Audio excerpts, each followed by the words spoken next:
Имануру Кадырбеков. Мен муну ары түрдүү темаларды айтайын дегенмин, бирок глобалдык маселе. Эмне маселе? Жакында мына ОРТ боюнча экзамен болот. Ушул жерде адилетсиздик байкалат да, эмне себептен дегенде шаардагы билим деңгээли менен айылдагы билим деңгээли эки башка. Шаарларда курстар толтура, каражаттуулар дагы көп. Айлападагылар ошентип өтпөй калып атат окуу жайларгачы.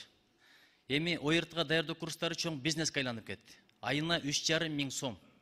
Жөндөмдүү балдардын каражаттары жок. Ушуну билим берүү министрлиги менен азына президенттик өлкө болуп калдык. Акимдерге, губернаторлорго жараткан бийликти берди.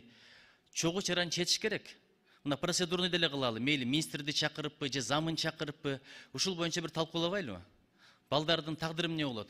Программа менен билесиз, ОРТ эки башка. Мектепте окуганы башка, ОРТнын талаптары, тесттеги суроолор башка.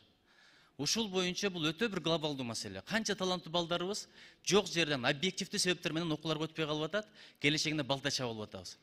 Ошон үчүн мейли процедурный кылалы, бул жака чакыралы министрдин өкүлүн, же болбосо министрликтин өкүлүн, же министрди. Четсин батарада, жакында болот ОРТ экзамени. Келечекте ойлонолу да, мен айылда чоңойгонмун.